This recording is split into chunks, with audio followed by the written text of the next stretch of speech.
what are the various job vacancies, what are the various job positions for which we will be hiring. So all this we will be doing in this estimation of manpower requirement. Understaffed means you are putting unnecessary burden workload on the existing staff. In this selection process, so we will be just selecting only those persons whom we need and rejecting all other applications.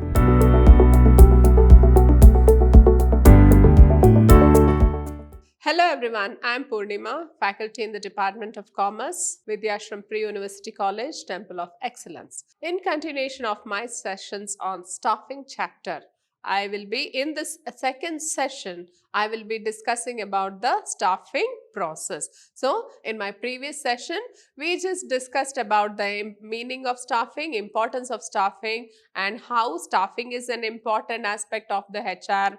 And then we also discussed about the evolution of the concept of human resource management. Now, in this session, I will be discussing on the staffing process. So, what is the process of staffing and what are the various activities involved, or what are the various steps involved in the staffing process? Let us just look into here.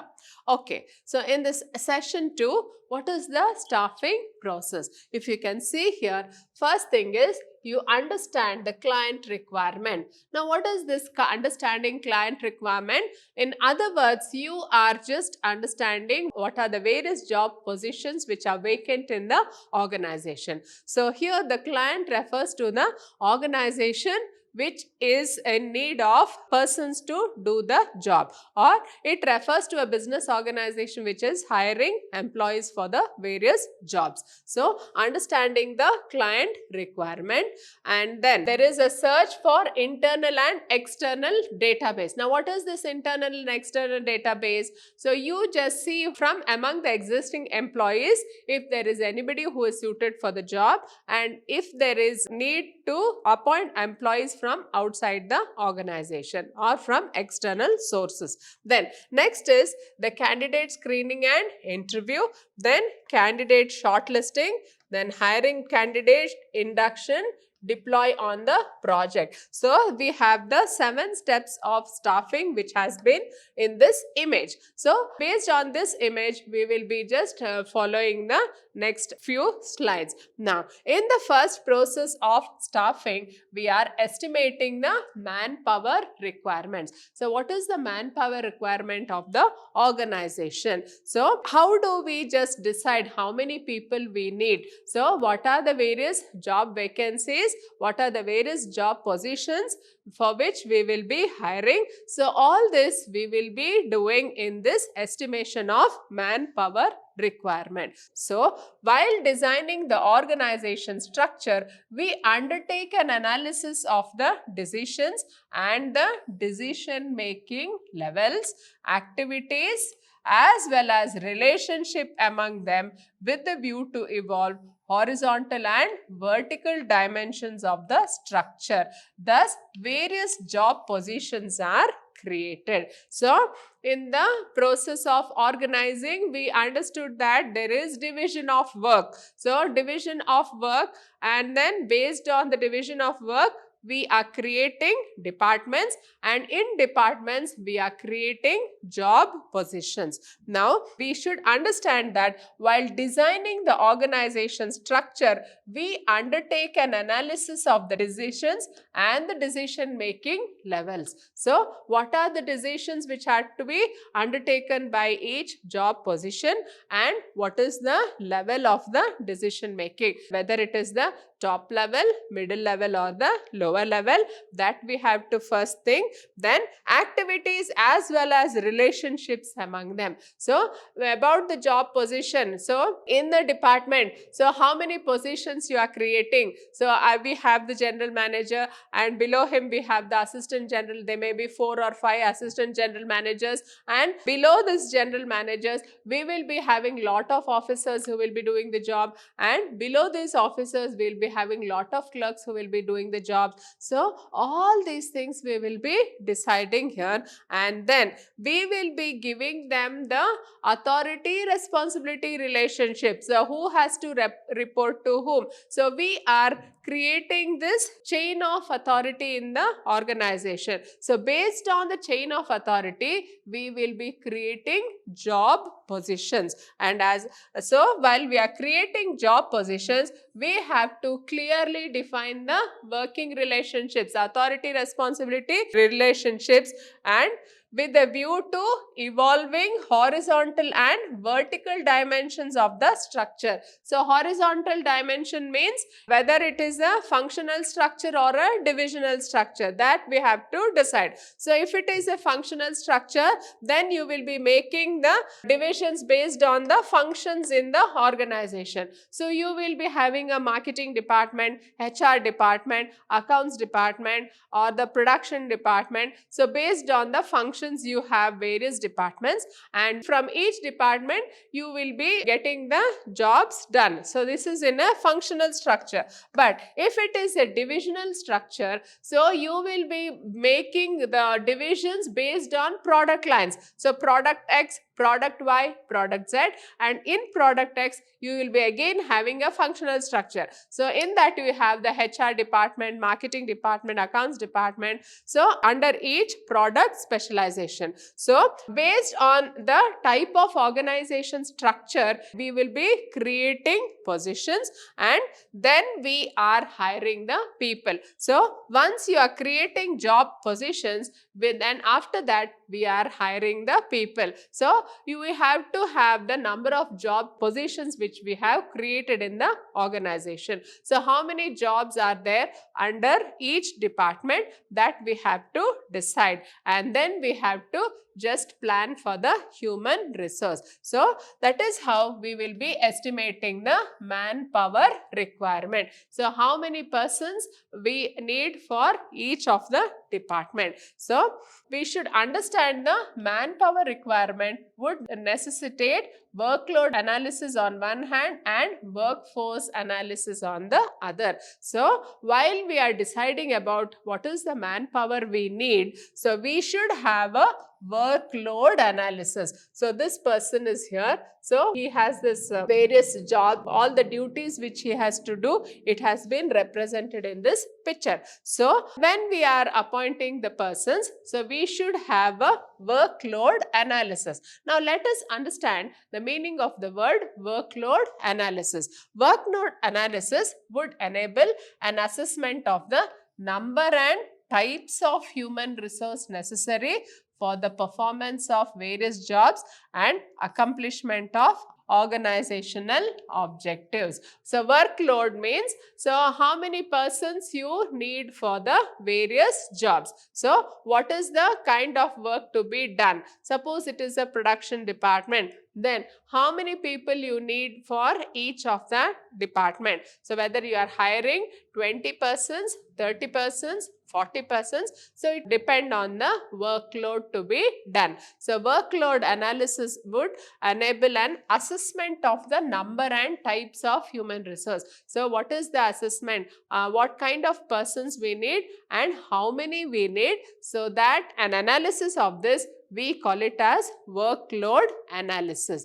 Then next we should understand what is this workforce analysis. So a workforce analysis would reveal the number and type available. So how many people are already existing in the organization and what kind of skill they have, what qualification they have, that we will be analyzing. So we should know the difference between workload analysis and workforce analysis. So when we do an analysis of this, it would reveal whether we are understaffed or overstaffed or optimally staffed. So what is this concept of understaffed? Understaffed means you are putting unnecessary burden, workload on the existing staff. So if there is a workload for 12 persons or 15 persons, so that work is being done by 10 persons. So this would result in understaffing or overburdening the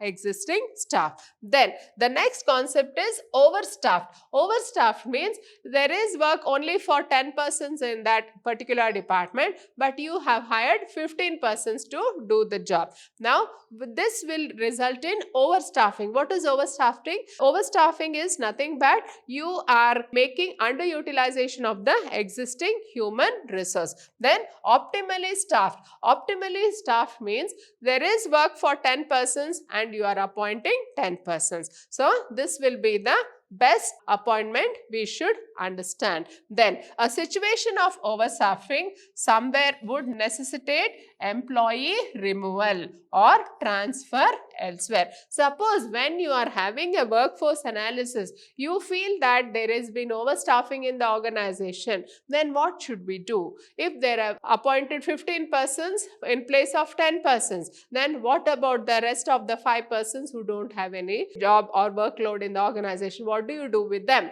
Then what should we do? We should remove them or you transfer them to some other department where they can do the job.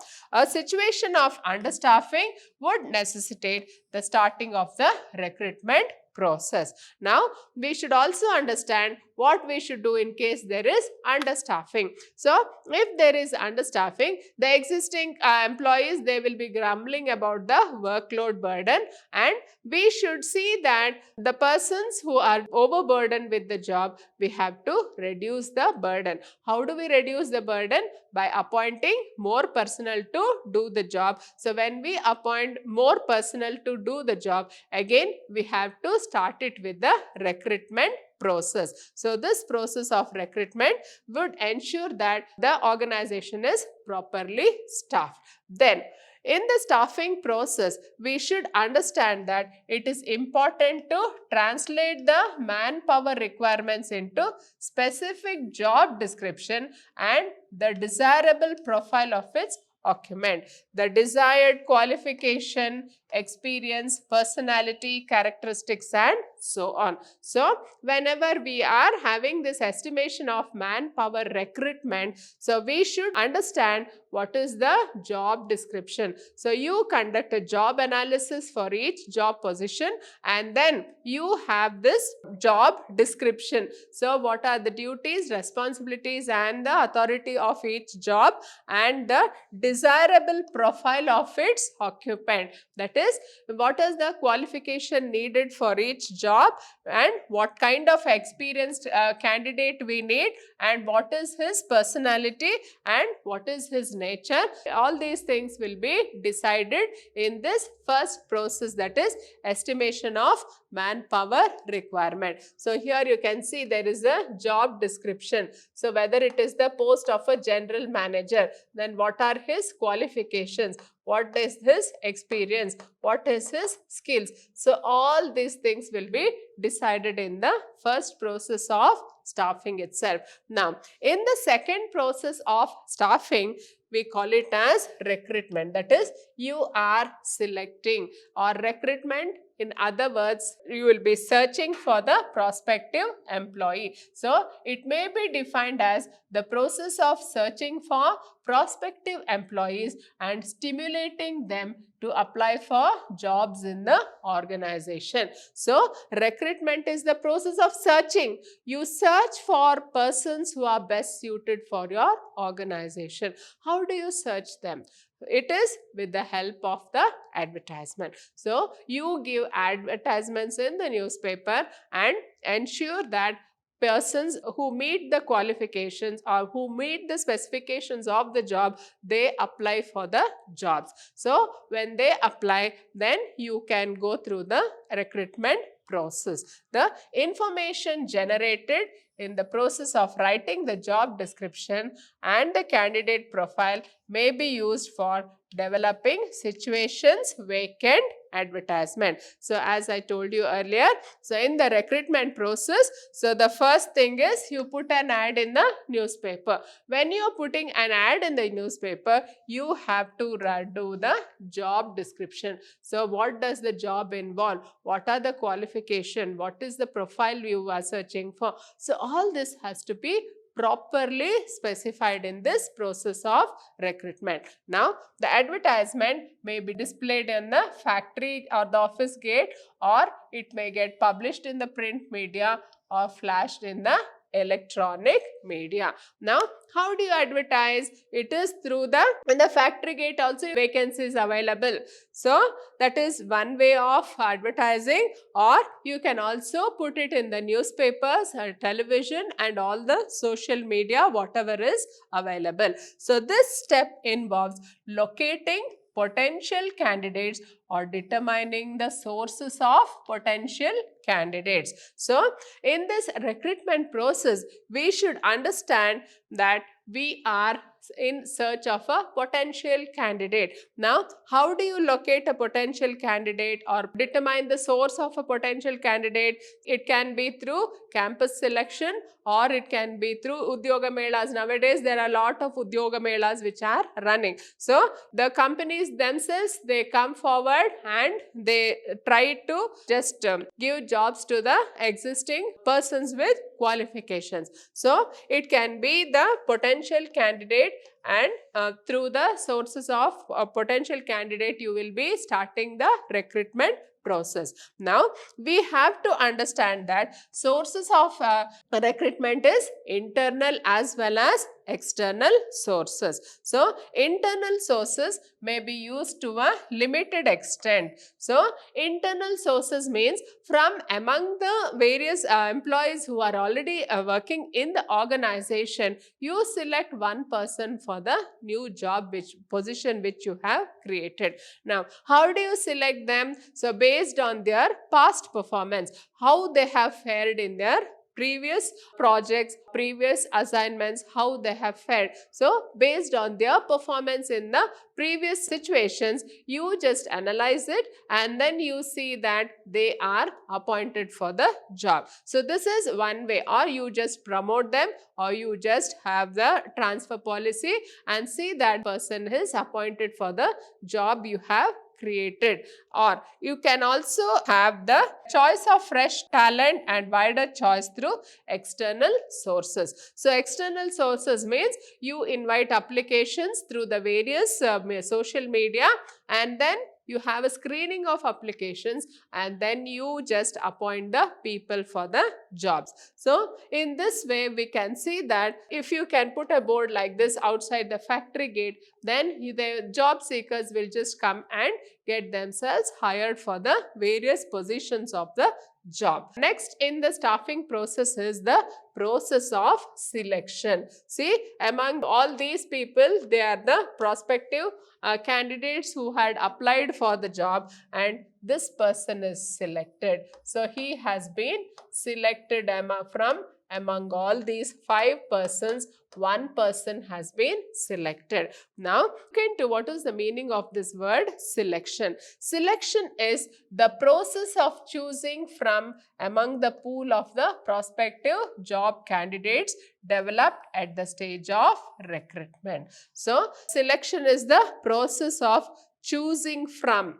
You are choosing from the pool of prospective candidates. So, if you can consider these, they are the pool of prospective candidates and only one person is selected. So, prospective candidates developed at the stage of recruitment. So, at the stage of recruitment, what do? First thing is you have a analysis of the jobs, you have a job description, and then you decide about the profile of the prospective candidate, and then place an ad in the newspaper, or you can also put a board outside the organization that vacancies are available, and then you are inviting applications for the various jobs which you have created. Now, in this selection process, so we will be just selecting only those persons whom we need and rejecting all other applications. So, you are selecting or you are choosing from the various applications. So, you screen all the applications. You have received 1000 applications for 100 jobs. Then all the 1000 applications will be screened, and then out of that you select around 200 or 250 candidates, and from then again you have to just keep on giving them various tests and interviews and see that the best one remains in the organization. Then in this process of selection, we will be deciding on the persons. We will be giving them the aptitude test, interviews and stress test and all the types of tests, and we will be assessing their personality, their temperament, their intelligence, etc. So by giving them the various tests, we just decide on who is the best candidate available. So those who are able to successfully negotiate the test and interviews are offered an employment contract, a written contract containing the offer of employment, terms and conditions, and the date of joining. So in this process of selection, so you screen all the candidates and you select out of 1,000 applications, you are selecting around 200 applications who meet all the requirements of the job. Then after that, what do we do? Then again we will be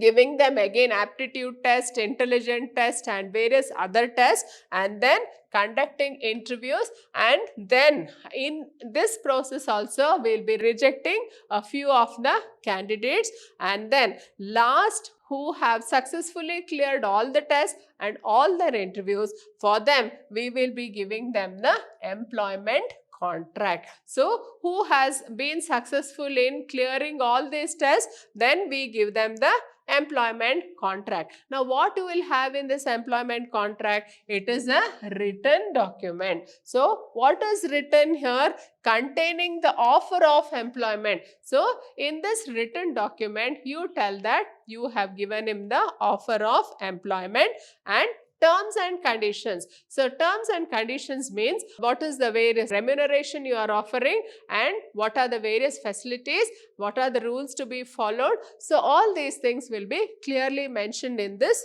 offer of employment, and also the date of joining. So on what date the person has to join the organization. So all these things will be clearly defined in this employment contract. In the staffing processes, placement and orientation. So these are the selected candidates. So you have selected so many candidates for job, and then you will be placing them on the job. Now joining a job marks the beginning of socialization of the employee at the workplace. So what is the socialization of the employee? So once the employee has signed the employment contract, then he becomes a legal employee or he becomes a bona fide employee of that particular organization. So he is recognized as an employee. Then once he is recognized as an employee,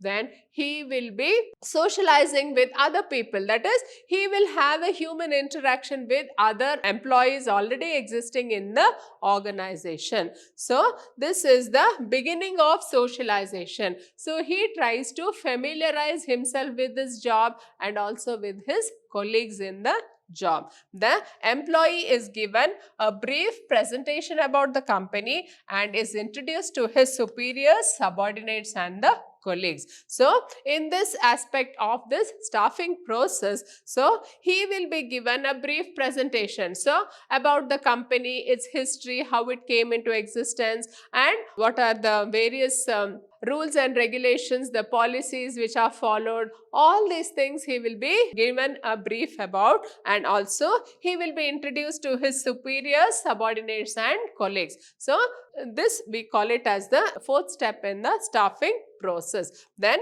how he is done? He is taken around the workplace and given the charge of the job for which he has been selected. So he will be familiarized with the place in the organization. So he will be taken around the workplace and then given the charge for the job. So this process of familiarization is very crucial and may have a lasting impact on his decision to stay on his job performance. Now, when you take him around the organization and familiarize him with the persons, and then this process is very, very important because this will just help him to take decision. So whether he likes to stay on here, and it will also have an impact on his job performance. Then next, let us look into what is this process of orientation. So orientation is nothing but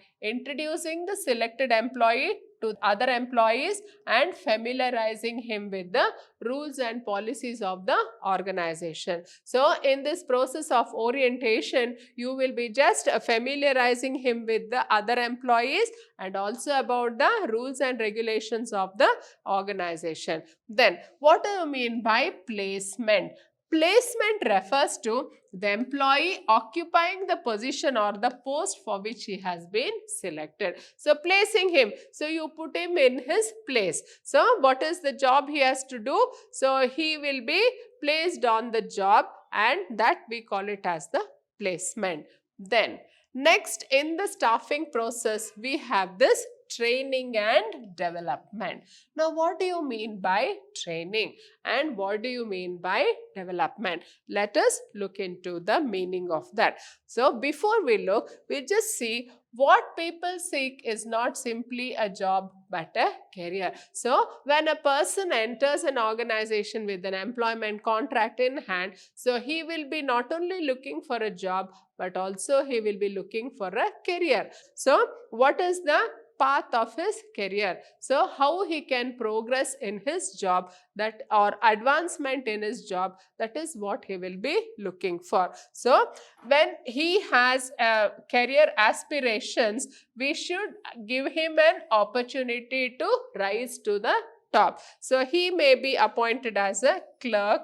Then if he has the qualification and the skill, he can rise to the position of the officer, and once he is appointed as the officer, he can rise to the position of the manager, and so on and so forth. So there should be a career graph which is being created, or we should give them the opportunities to rise to the top of the organization. So the best way to provide an opportunity is to facilitate employee learning. So what is this facilitation of employee learning? So learning is nothing but training. So with proper training and proper development, you see that the person progresses in his career path. So he may be appointed as a clerk in the organization, and with the necessary encouragement from the organization, from employer, he can rise to the position of the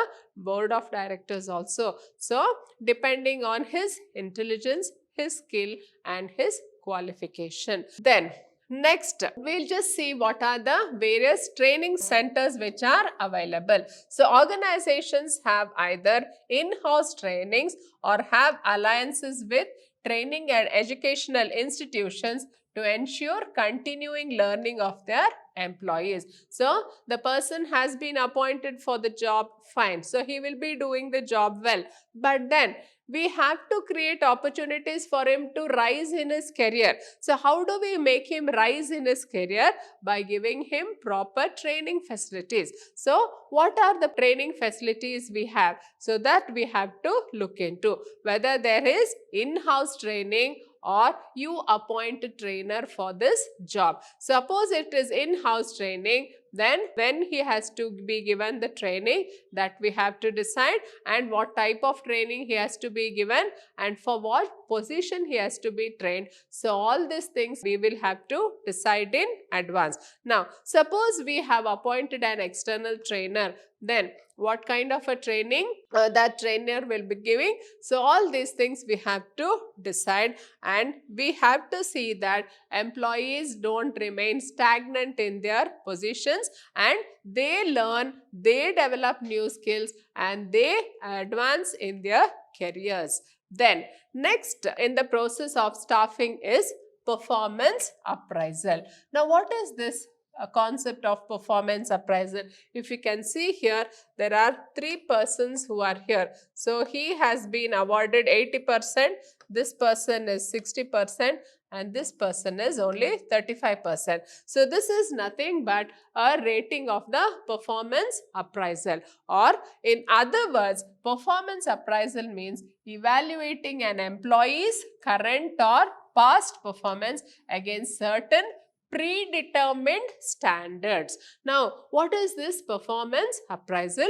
It is nothing but evaluation of that person's performance. So, how each employee is performing in his career. So, you decide that and then you give him a rating. So, it may be 80%, 60% or 35%. Now, how do you give this 80%? So, you set targets for the employees. So, what is the production target for each day, or what is the production target for each employee for 1 hour? Then you just analyze whether he has reached that target. So, in this way, we will be having this performance appraisal. So, this is just one aspect, and then other aspects is how he is socially interactive, how he behaves with his employers, with his subordinates, with his superiors. All these things will be done. A careful analysis of each of the employee will be done, and then we will be the person who is conducting the performance appraisal.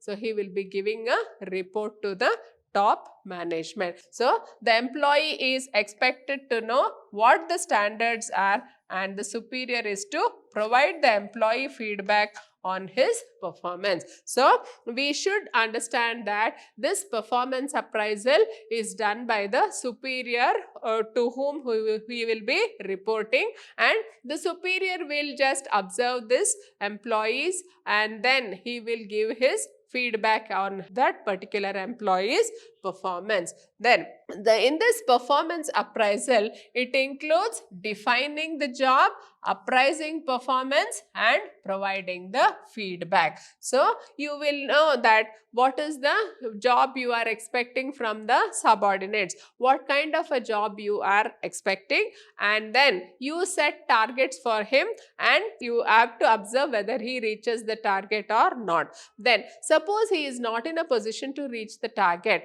then what is the solution? Whether there is any problem with his understanding of the job, or whether there is any other problem, technical problem related to the job. So, all this analysis has to be done by the superior, and later on he has to just provide the feedback. So, after appraising his performance, you have to give the feedback to the higher ups who are in the organization. So, in a performance appraisal, it is nothing but evaluation of the employee's performance and giving the feedback to the top management in the organization. Then next in the staffing process is promotion and career planning. You can see that the career graph is going in a upward rising position. So, what is this promotion and career planning? So, it becomes necessary for all organizations to address career related issues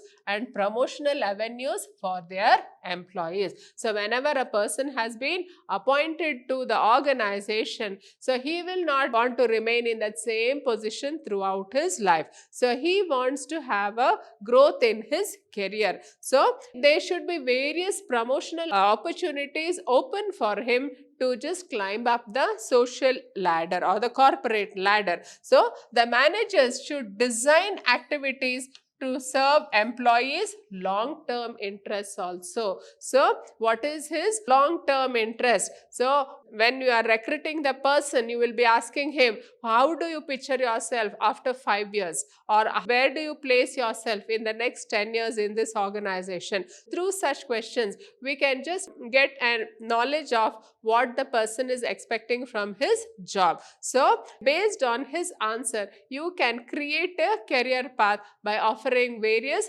promotions, and based on which he can just climb up in his career. Then next is the compensation. Now, this is the most important aspect. You have already hired this person and you are giving him the offer of the compensation. So what is the offer you are giving for the persons whom you have selected? So how do you decide what is the compensation you have to pay? So all this we will be discussing here. So they need to establish wage and salary plans for their employees. So wages is for the daily laborers who are appointed on a daily basis, and salary is for those persons who will be paid at the end of the month. Now, how do you come to a conclusion, or how do you just decide on the compensation? There are various ways to prepare different pay plans depending on the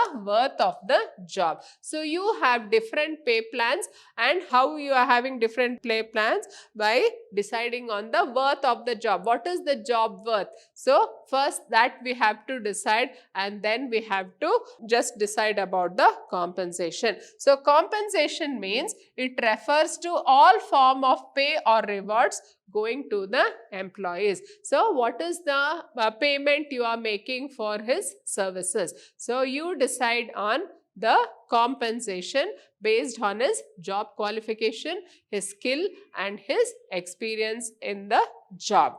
Then next, we'll just look into the meaning of the word salary. So a time-based plan means salary and wages are paid either daily, weekly, monthly or annually. So here we can see that a time-based plan means salary. Salary is paid at the end of the month, or end of 2 months, or end of 3 months, or you can also have wages which are either paid daily or paid weekly, or which are paid monthly. So this decides whether it is a salary or a wage. Now next, we also have performance-based plans. What is this performance-based plans? It means salary and wages are paid according to piece work. So what is this piece work? It is usually in the production sector. So in the production sector, you can have a quantified analysis. So performance analysis is based on the quantity of work which is done by each employee. So when the work can be measurable in quantifiable terms, then you give them the basis of the piece work which they have done. Then certain pay plans can be created, which is a combination of time-based pay plus incentives for higher performance. So we have a combination of both time-based and performance-based. So usually in an organization, especially for the sales personnel, so you will be drawing two types of incentives. That is, one is time-based, one is performance-based. Now what is this time-based? Time-based is the regular salary which you will be giving to the salesman in the organization. Then what is this performance-based? Performance-based is the incentive for the extra amount of effort which he has put for the sales. Suppose there is a target of reaching 50 units of sales for each month. So you have decided that each salesman should sell at least 50 units for each month. Now this person has already crossed the 50 units. So he has already sold 50 units of that month, and then over and above that he has just sold 25 units extra. Now for this extra 25 units, you give an incentive. So what is that extra you will be paying for the reaching the target, and over and above the target, the extra effort he has put in the sales, for that you pay him extra. So that is what we call as the time-based plus higher performance-based incentive. Then next, various plans may be formulated for employees, time-based wage or salary, as well as performance-based financial incentives, bonus and employee benefits. So it is not only based on financial incentives, you can also have various other incentives, or you can have so many other perquisites which are given for the employees. So it may be like giving them, the children of the employees, schooling facilities, or you give them educational loans, or you give them the medical facilities. There are various types of facilities which you are offering for the employees other than this financial incentives. So you have this financial incentives, bonuses and employee benefits. So employee benefits means you may be giving them bonus during festival season. It may be Deepavali bonus or the Christmas bonus. So in this way, you try to see that the employee is well satisfied with his compensation plans. So there are some other factors also which influence the design of any pay plan, like legal, labor laws, union, company policies and equity. So when you decide which you have to pay for the employee, it will be influenced by the any other pay plan. So for such and such a job position, what is the pay which is offered by other industrial units? So you have to just think about, collect information, and based on their payment, you decide on the pay which you will be paying for the employees. And then legal labor laws. So legal labor laws means any pay which is paid should meet the basic living wage. What is this living wage? So that is the bare minimum what is to be offered to the employee,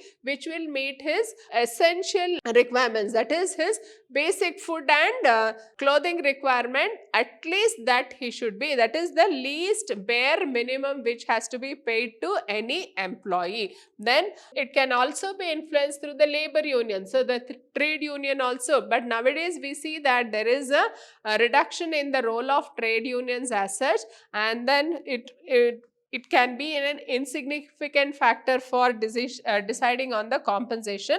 The company policy and equity. So depending on the company policy, the company may offer a very good pay scale for all its employees. So that is its policy. So it also will be a deciding factor for the compensation of each of the employees. Then next is, it needs to be kept in mind that several factors such as supply and demand of specific skills in the labor market, unemployment rate, labor market conditions, legal and political condition, company image, human resource planning, technological development, general economic environment, all this will influence the way the recruitment, selection and training will be actually carried out. So in other words, the staffing process will be influenced by all these aspects. So what are the various aspects is the forces of demand and supply. So what is the supply market? What is the demand market offering? Suppose there are a lot of people with very good skills, then what will happen is the pay compensation will come down. When you have a very high qualified person, only then you can see that he is paid in a better manner. Then unemployment rate which is existing, so that also will be a deciding factor. Then the labor market condition. So you will always notice that the supply is always in excess of demand. So based on this also we will be deciding our appointments, the legal and political considerations, the company's image. So what is the image of the company, how well it is looking after its employees. Then the human resource planning. So what is the human resource planning the company has. Then the latest advancement in technology, the general economic environment. So if the economic environment is very good, then it may offer a very good salary to its employees. But if it is not very good, then it may not be in a position to offer a good pay package to its employees. So all this will influence what? Recruitment, selection and training. So all these will be affecting the staffing process. So in this session on the staffing process, we have discussed the various aspects of the staffing process and how after each aspect he or she will be rejected. That is, once the screening of application is done, and then we have this tests and interviews, and then if he passes all that, he will be giving proper training, and then we decide on the compensation, and then we create a career path.